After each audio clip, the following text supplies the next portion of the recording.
Hello and welcome back to another episode of Chess and Deadstairs. This is our second episode of 2020, guys. How cool is that? So welcome back. Joining us today in the studio is the one and only PeterBlackbeard from Satanic Dagga Orgy. Thanks for being on the show today. Welcome. Yeah, thanks Satanic Dagga Orgy, my three favorite things. Well, that's exactly what we love Satanism, I love Dagga, and I love orgies. Yeah, and haven't done two of those. Yeah, I'm missing one. Satan's probably the easiest. You just go. Yeah. What up? Just do. What up, big guy? What Just up? a little shout out. Oh, sorry. What up, big guy? A little tweet. I wonder if Satan really exists, and that's another topic for another day. We're not going to get into that. Would he use social media? Definitely Twitter. Definitely Twitter. Definitely Twitter. Because all the worst people are on Twitter. Absolutely. Just the scum of the earth. The shittiest humans are. I'm sure you guys have been asked this question before, but I've never asked it, and I know a lot of people don't know the answer to this. How did you guys get to that hectic name? Very hardcore name. It's definitely not PC at all. So Yeah, it's totally not PC. There's the truth, and then there's the many lies that we've told across many different interviews. What do you feel like sharing with me today? Which version? I'll tell you the truth. Okay. So I was, before we had the band, I was heading to a open mic night with my brother-in-law, his best friend, and the best friend's girlfriend's little brother. That was our band. Okay. We'd never practiced. We were like, on the way they were like, what songs do we all know? And we're going through huge lists. It was a struggle. I was just going to do covers. Yeah, of we were just going to go and do 5 songs that we all knew. We hadn't practiced together. I hadn't picked up a guitar in about 4 years. And this is going downhill already. it was gonna be terrible. It was terrible. But on the way there was a headline, and it said Satanic Dagga Orgy.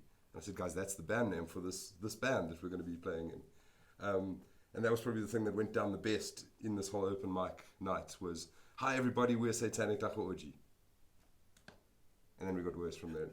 So that's the real story. Is I saw it on a headline. The actual story behind that headline is hectic. Yeah, that's what I was about to say. Like, what headline? Like the newspaper on street balls and stuff. Yeah, it wasn't a Daily Sun. It was the Star. So that means there was a proper band aside, a Satanic Dagga Orgy happening. Well, I mean, imagine getting the chance as a headline writer to put those 3 words. Yeah, hey? You're like, this is what I've been waiting Imagine the for. high fives around the office he got. Like, guys, I'm publishing today. This is my article. Woo! And that goes to print. And you're like, oh shit, I didn't think they would actually print that. And now it's out there. What's the craziest story you've ever heard? What's the craziest one you've heard? The nuttiest thing that someone's ever said about Dagga and what it does? A false one. I don't know. I think the gateway one is always the best. Is that if you smoke Dagga, then the next weekend you're going to be on tick. Yeah. And it's so outrageous. The craziest thing that's ever happened in real life was at a housewarming that I attended where someone brought a dab rig. A guy rocked up. He was like, hey, no one knew him. He was someone else's date. Yeah. Hey, a dab rig. Cool. Hit a dab. It knocked him the fuck out. He slept for 2.5 hours, got up and went home. That was his entire house party experience. That is so shit. Yeah. I've never dabbed myself, but I know people say like it's hectic. You must be ready for it. Sit down, clear your day out, clear your schedule. It's pretty much the only time I've ever felt too stoned. Okay. Yeah. Hectic. Yeah. Stay away from dabs, guys. We'll put a picture of a dab right here. No Pretty dabs. cool. Look at this dab. Wow. Bad stuff. Bad stuff. Stay away. And we'll put a red line through it now. There we go. That's how we work for me to edit later. Fuck. I make so much work for myself. But if we do an on-screen joke, then I'll be like, fuck, I've got to do that in post-production. I'll try to keep it easy from now on. No, it's fine. Make it hard for me. Now, talk about beards for a second. So your surname is Blackbeard. That's pretty epic. You've got a black beard. Well, It's got a little bit of silver in there, which is very classy as well now. How many of the Oaks in the band have beards? Okay, well, there's In in SDO. total. I mean, there's actually 9 people in SDO. Yeah, I mean that's another. Let's do that first as well because it's 9, but I mean that's quite a massive number for a band. How often is it 9, and how many of the guys are revolving in and out? I mean that's an orgy all by itself. In total, it's been 9 on stage once. Okay, Together. that's just too much admin. It's hectic. I mean, I can imagine Slipknot going through the same thing. But Yeah. So no one really leaves Satanic Dagga Orgy. They might not play with us all the time. It's kind of like Bad Religion. There's like 16 guys in Bad Religion. Yeah. But only 5 or 6 actually do the tours. So they contribute to songwriting. If we are on a tour in their city, they're welcome to join us if they've had time to get their stuff together. Okay. So 9 official members, but about 5. Well, actually 4 touring members at the moment. Okay, so a lot of you guys are split up in Cape Town. Yeah, Jersey. Cape Town and Joburg. Anyone in Durban? No, luckily. Durbonians, no. Yeah, no dirt bins. So no dirt bins. No, it's fine. No. My parents are from Durban, so sorry. We digress. I was still talking about beards. Beards. Sorry. How many have had beards? How many have beards? Because that's getting me on to my next question, but go ahead. So, 3 out of the 5. Two currently have beards out of the 5. So we had Glenn Anya before from the Burning, right? Right. Glenn's got a spectacular beard. Shout out to, I It's, don't know if you were doing a ball thing or a beard thing. Both of those are big. Yeah, both of those are big. Glenn, big shout. He's gonna love this. He's gonna love this. The story behind a beard, I'm very fascinated about beards because there's always a lot of talk about the hygiene thing, the sexy thing, the confidence thing, the way it changes people. And I'm curious to know, why do you have a beard? How did you come to get a beard? And has it complemented being in a really awesome, hectic band? Because beards are associated with bands. I don't know if you know that. It's a bit, it's like a thing. It's a thing. We were at the Grahamstown Festival and Luisa Gola walked past and he's like, are you guys in a band? You look like you're in a band. And so, yeah, it is one of those things. Beards, bands, tattoos, they go together. I started growing it to piss off my boss. Okay. Because I always had like a bit of a goatee and it would start looking a little bit like a curtain when it got longer. And I was like, oh, this is irritating me. I don't like shaving. So, and she was always telling me that I looked untidy. So I was like, I'll show you. I'll show you untidy. I'll still be a great employee, but I'll just look really scruffy for a while. Employee and of the that's month. how it started. Okay. But then my wife really likes it, and that's probably the main reason that I keep it. Oh yeah, very nice. How old were you when you started growing this wonderful beard that we see here before us today? 30. 30. Yeah. Okay. So like 2 years ago, huh? Yeah, definitely 2 years ago. You don't, guys, just a side note, you don't just compliment ladies on their age. Guys also like it from time to time. Just a little, you're going to only get that on Chairs and Destes, asshole. I mean, look how happy. So you show the cue cards every now and then. Because our guy, Ulrich, one of the cocksuckers, one of the people that work with Chairs and Destes, he went through the effort of making this. Aren't they nice? Oh, nice. So the lifestyle that you guys portray, I'm not saying that it's fake or anything. It's very hectic for people that are, your diehard fans, or even just aren't diehard fans, because we see your stuff quite all over the show. You guys have made a very strong presence in the last couple of years, and it's rough, it's hectic. I dig it. I've got a sick sense of humor. I like the sitting in a bathtub. Wasn't this you guys were all in a bathtub? Yeah. And were you naked or were you covered in beans or something? Beans, spaghetti, birthday cake, pilchards. That's it. So I mean. That's a cool example. If you guys can picture that, go look for that picture. I'm sure if you type it into Google Images, it pops up there. Was that an album cover? Yeah, the Bromance EP cover. Yeah. Beans and pilchards, and I mean, what were you guys thinking? What was the? We're lucky that we found a lot of creative people who can help us implement our ideas, because the ideas mainly start with us. Okay. So, except for our Don't Be Cuck video where we had a food fight in the park, that was someone who came to us with that idea. But the idea of sitting 5 men, grown-ass men, in one bath for an album cover, I mean, you just talking about it, you have to laugh. Yeah, no, it is. It's just gross. It's disgusting, and I love every bit of it. So now that lifestyle, you guys are pretty hectic. I know you go hard on stage as well. I'm sure you guys like partying till the early hours of the morning. That is one lifestyle. When you go home and you're with the missus and it's STOs on the side there, how different are you as a person, or do you carry a lot of that home? Are you quite a nutter? Are you guys, maybe not, you don't know about the band, maybe just you so much. Are you different, Oak, when you get home? Do you have to be? I think as all of us have changed quite significantly since the band started. So the persona of the band hasn't necessarily changed, but we definitely used to party a lot harder in the early years of the band. Lots of drinking, like the late 20s vibes kind of thing. Well, I mean, I can't remember. I think I was still in my 30s. The fact that you can't remember means it was it was great. crazy. But it was a good time. Lots of Uber bills, lots of phoning buddies to drive us home, and the drinking has declined dramatically.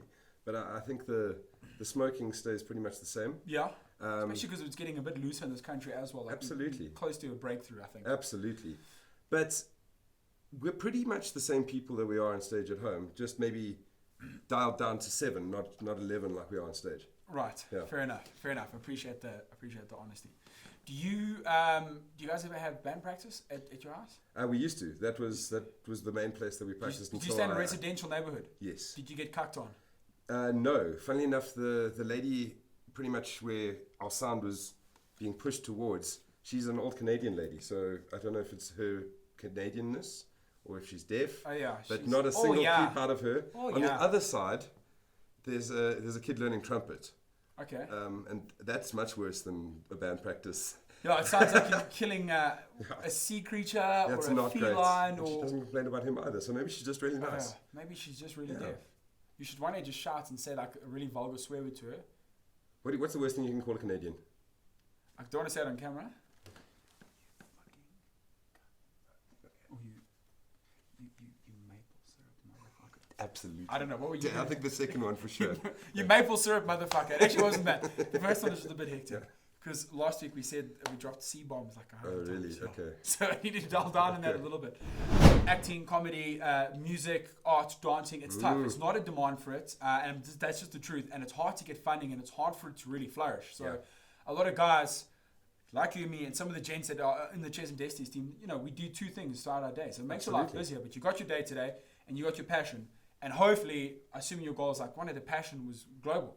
I'd like to be performing on the bigger stages one day. I'm sure you guys would like to be performing. But we put as many obstacles to success as we could in right at the beginning by calling ourselves Satanic Dagga Orgy. Yeah, I mean, you fucked. But let's try it anyway. Let's see if we can get to steps 2 and 3. Yeah, I mean, that's bold. What's the other roughest name of a band you've ever heard? Anyone else that's nearly on par with you guys? There's an Australian band, I think they're Australian, called Anal Cunt. Anal Cunt, okay. They're badass. Obviously, there's like Infant Annihilator. Okay. You know those death metal bands. Yeah, there's Lamb of God, but I mean, even Lamb of God doesn't seem too hectic compared to. Vulvodynia is a South African. Say it again. Vulvodynia. It's a Vulva, South African. like the. Well, that's what it is. It's body part. vaginal pain. Persistent vaginal pain is what their band name is. They're really great. They're killing it overseas. South African band, started in Durban. Yeah, good guys. Durban's been really, really good at producing some good bands these last 2-3 years, eh? But then they go, great, we're out of Durban as soon as possible. Yeah. Like, get. We made it to Joburg. But yeah, it's still a big jump. Now, before we leave and leave you, the one thing I did want to chat about is future plans for 2020. Anything that we need to know about as me and the audience back at home for Satanic Dagga Orgy? What can we expect? Anything you want to hype up? Our new drummer going to be revealed relatively soon. Quite excited about this one. Whole bunch of new songs about masturbation, about being hangry. Being angry. And ideally, a new kind of costume identity, because Speedos are... I think we kind of overplayed the Speedos. Yeah. Did you guys set up Faf de Klerk for his Speedo success? I wish. He's taking it to new heights now. Everyone's going, wow. I mean, he's got the body for it. I'm going to say yes. I'm going to claim it. You're going to claim it. So you guys helped out Faf de Klerk. Yeah, so Faf, just a shout out. Good man. Yeah, so we'll try to get him on here one day when he's not so busy home. So is it a secret as well as to what the costumes are going to be? You can't give us a whisper? We don't know. I mean, we tried lingerie last year. It wasn't great. We did some construction workers. That was cool. I think we're going to keep those shorty shorts. Yeah, the chicks dig it. It's quite sexy. It's got a good sex appeal. I mean, sex sell. Do you guys incorporate that? I mean, sex does sell in every walk of life. I mean, Have you seen me? If you've seen me, Yeah. Because I do. The beards are very sexy. Okay, so we got that to look out for. Yep. Then, for those who don't know, I mean, you guys are pretty big, so we don't need to do this. But anything you want to punt, social media, where do we find you guys? You can literally type in Satanic Dagga Orgy into anything, any of them, and you'll find a whole bunch of stuff. Yeah, we're pretty. How active are you yourself on social media? Do you ever social mediate for the band? Or I do most of Facebook. Okay. Other people do other things. Okay. Yeah. Like us. Yeah. That's it. Just don't ask. We do our own thing. That's it. We've got a bit of a tradition here at Chess and Destinies. We used to do this when we had shitty cue cards, and now the cue cards actually puncture your hands. So we throw our cards. Thanks, Pete, for being on the show. Appreciate it. It's been an absolute pleasure, and thank you guys for watching. Remember, we've hit 100 subscribers. Hopefully by now, by the time you're watching this, we're on like 150. It's quite a lot. Keep up the good work, and we'll bring you guys another fresh episode next week. Remember, don't be cuck. Okay, to make the most out of that. So if I go, sales meeting, if you don't perform, it's probably not going to get the deal. If you do perform, etc., etc. Think about like a crappy sales meeting when you've been hungover and not able to, the brain's not firing, and guys are coming with objections, and you are left with a mouthful of teeth. Yeah. You're not going to get that deal. Yeah. Your performance wasn't up to par. Yeah. But if your performance was up to par, probably going to get the deal. Shouldn't have gotten drunk that night. Big bubble us at work. But it was probably fun. And then maybe just a bit of advice for me and those guys watching at home. How do you negotiate salary? Where do I start? So the unfortunate truth is that the market is probably paying you what you're worth. That is.